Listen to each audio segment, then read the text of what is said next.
So welcome to this presentation for the minor Entrepreneurship and Innovation in Entrepreneurship, and I will talk to you today about creativity. I was unable to come last week because of a soreness to the throat, and as you can hear, it's still not entirely gone, but I'll get you through this presentation and make sure you don't get behind too much on your project.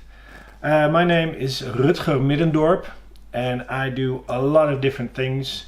So I work for RTL, for the Dutch Financial Times, het Financieel Dagblad.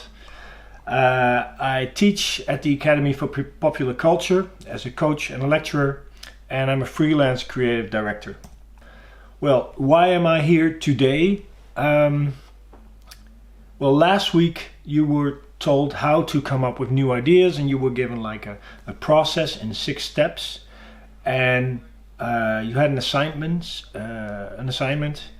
which said, amongst other things, don't criticize ideas, it blocks creativity, instead build on top of that idea. And that one simple thing I really want to work on, because it is something that we have sort of lost during our education, to fantasize, to come up with crazy ideas, to come up with ideas that we know are bad. But you really need that to be creative. So that's what we're going to be working on. So how to be creative and when to stop. During your creative process, during coming up with an idea, there will be a time where you have to be just totally creative, come up with crazy ideas, and there has to be a time where you sift through these crazy ideas to come up with something you can actually use. But to start off, I want to talk about how we think of creativity. And this is a picture of Henk Oosterling. He is a philosopher, and he has a really interesting idea about how we think of creativity. So probably if you think of someone who's really creative, you think of a writer like holed up in their room, coming up with ideas for stories, or like a painter in front of a blank canvas, waiting for some idea to hit him and be able to start working. And Henk Oosterling says that's a really old-fashioned idea of how creativity works and where it comes from. He says that painter, for example, he doesn't have like an empty head and is just waiting for something to hit him to start working. He has seen other creative work before. He has walked to his atelier that morning, for example, and he's seen beautiful architecture along the way. He has seen other paintings before in his life. He probably knows a lot about art. So everything that's going on in his brain is not something that is sort of himself, and so he's not able to come up with ideas just by making them up.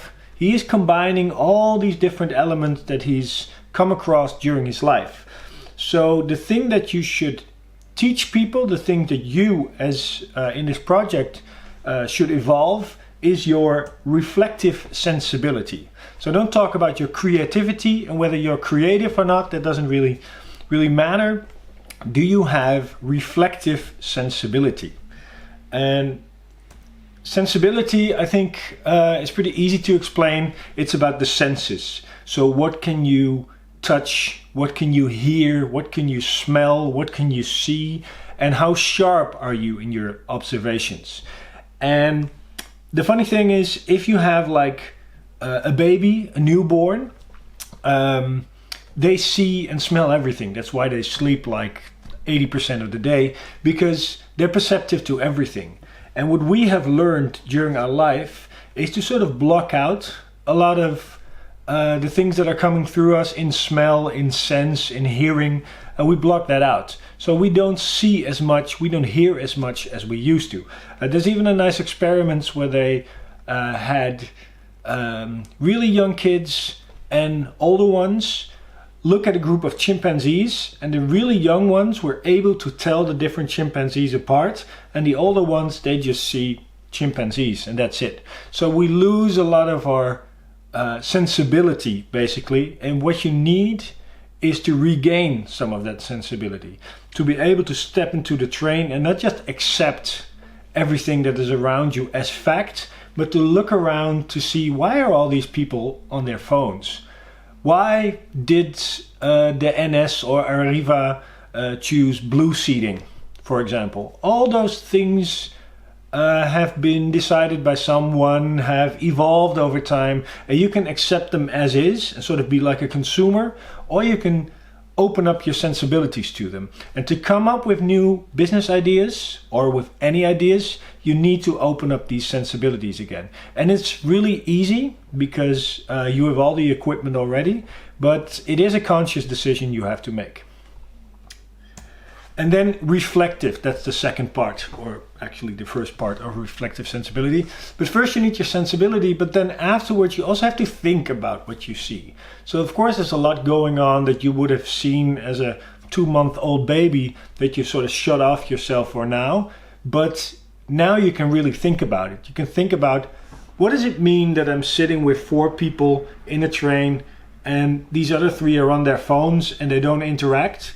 But when we stop in the middle of a meadow for some reason, we all stop looking at our phones and start speaking to each other. What is going on here? What's the psychology behind this? What's a possible business idea that's behind this? Or how could I improve a business with this knowledge? So reflecting on the things you see, feel, and hear is very important. And it's something you can do pretty easily, just in small steps. So just every morning when you go to university or you go somewhere or you go to your job, say to yourself, I'm gonna look at everything, try to notice as much as I can during half an hour, write it down, and then take 5 minutes to reflect on it. What did I see and what possible business opportunities or ideas are in there? You have really been taught to be a consumer.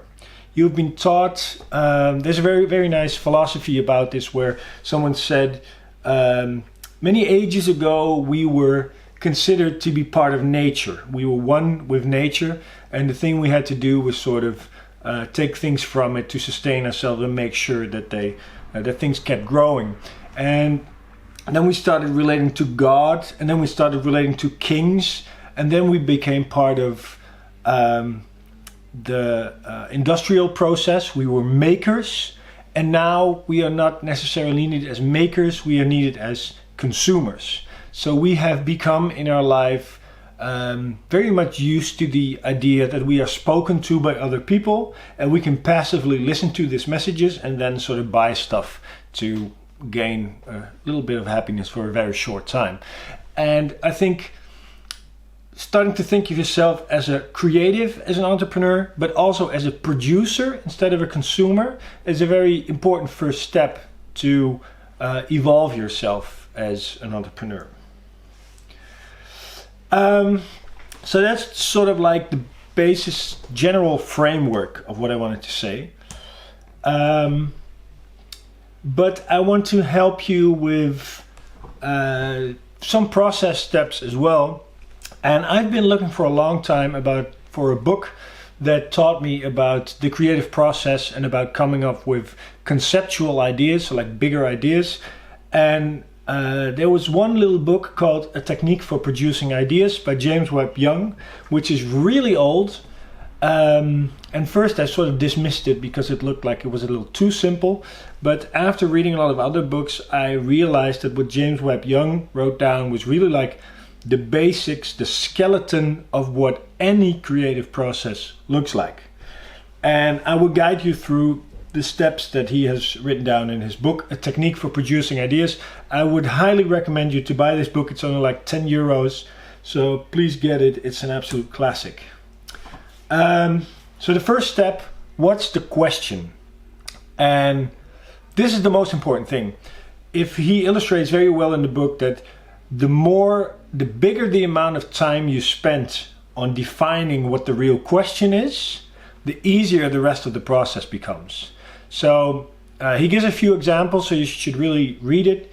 But if you really know what the question is, then it becomes very easy to find an answer. So for example, if someone comes to me and says, I want a billboard at a train station with some message, I could accept that this is the question, But I could also ask, why do you want a billboard?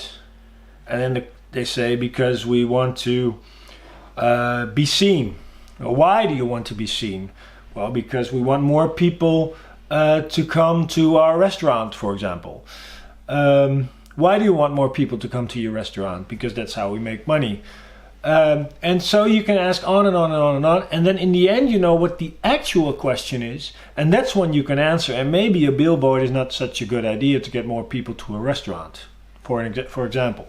So getting the question right and asking why, time and time again is really important. Then gathering raw materials. This is something that works both in your project. So let's assume you're working on a project that is related to sleep. Like people don't sleep well nowadays. There's a lot of stress. So you're trying to come up with any ideas that make people sleep better or have them rest better. I don't know exactly. Gathering raw materials means you are looking for any information you can find about sleep, about sleeping habits, about relationships between stress levels and sleep, between different job types, different ages and sleep. Like everything you can find on the subject, you're sort of gathering to better inform yourself, to build an idea that nobody else has and that's really well informed and can't be dissected and broken down by someone because you didn't know something. So gathering materials about your project is very important. But, and this is something that I hope you will take away for not just this project, but just in general, gathering raw materials is as a creative, as an entrepreneur, is something you should always do. So you should always be on the lookout for interesting data, interesting ideas, weird stuff that sort of just work for you, that you really like and really are interested in. Gather them. Make a physical place, make a folder on your computer to just put all this stuff in. So maybe if you later want to do something with it, you can just browse through it and it will help you in your creative ideas.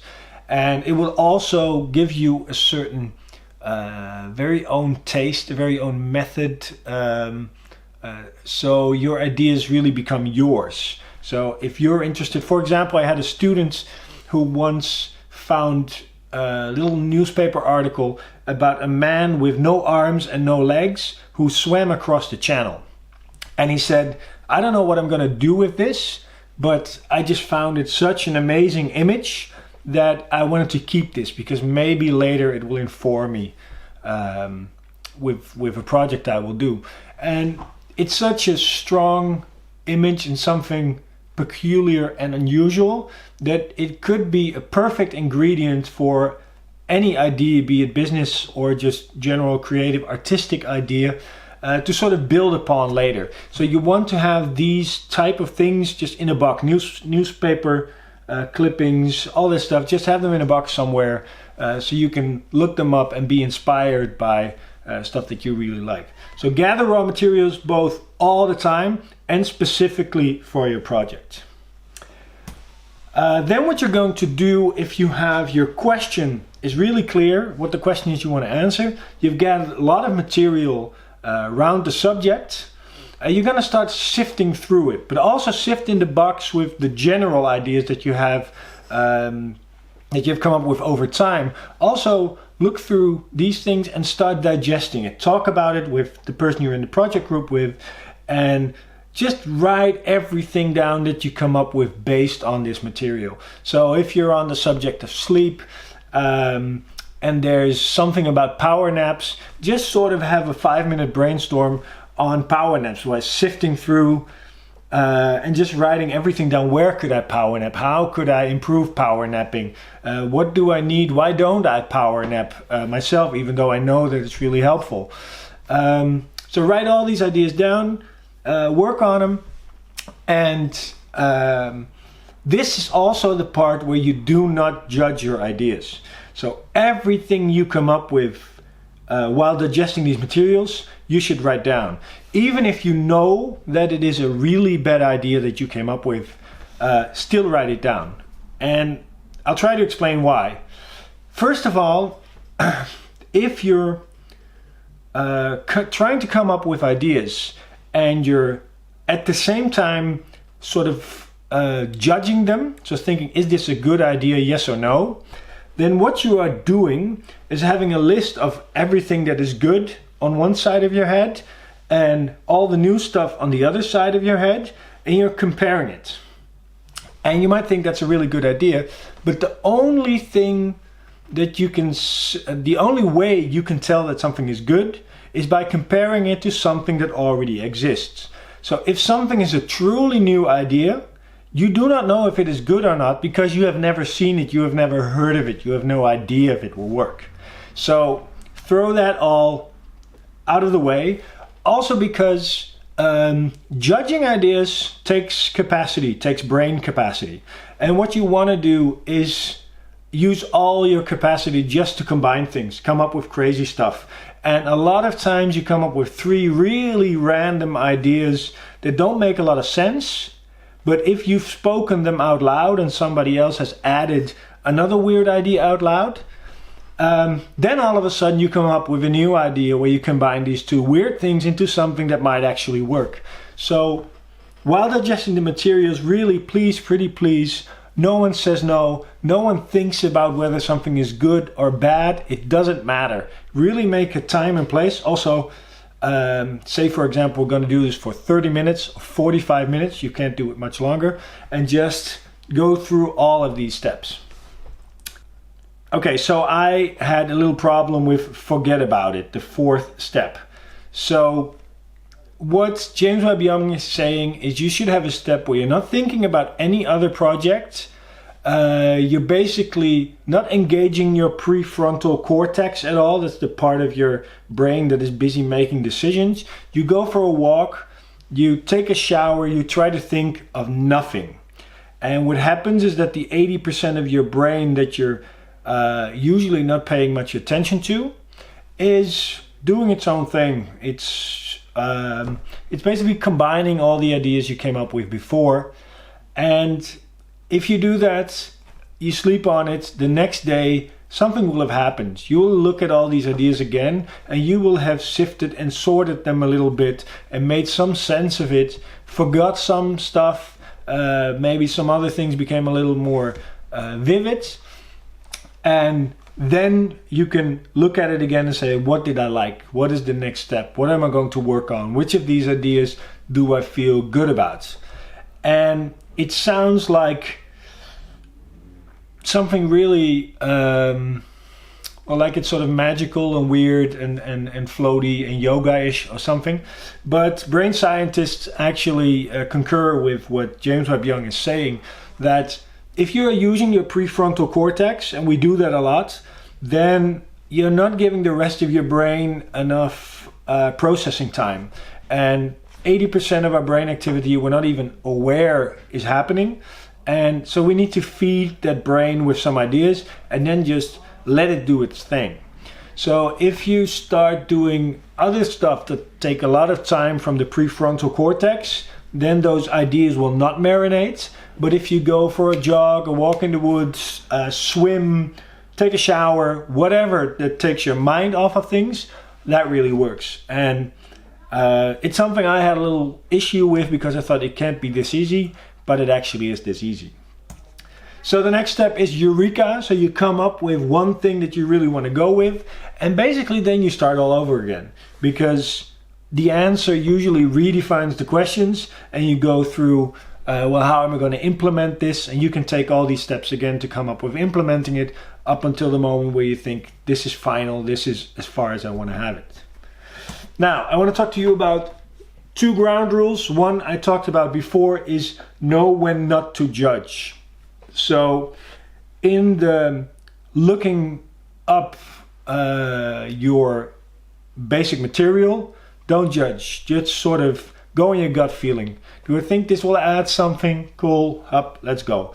And then while digesting the material with someone else, don't judge at all, as I talked about before. And then when you're sort of at the eureka moment and you're picking out the things, then you should start judging. Then you're like, okay, do I think this will answer the question that I have? So that's very important. And the second really important ground rule is to create headspace. So for that fourth step, forget about it. As soon as you start looking on your smartphone, for example, there's no headspace anymore. You're just filling it with new information. So what you want is to have time where there is nothing that distracts you, where there is just you, the elements, and some time for your head to marinate all the ideas that you have.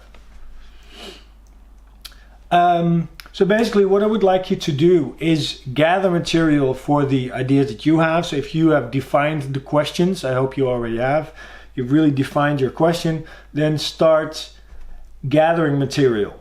And there's a few ways that you can do this. So for example, by coming up with a topic list. So if yours is about sleep, then write up all these sort of subtopics that have something to do with sleep. Another one is to go with annoyances. So what is really in my way when it comes to sleep? What annoys me when I want to sleep? What annoys me that I can't sleep because of some reason? And start writing down all these different things. And then, very important, don't judge, just sort of forget that you even have an opinion. Write down a lot. Quantity is very important. So if you're gathering material, you're gathering ideas, then it's all about quantity, as lot as you can. Quality is a non-issue.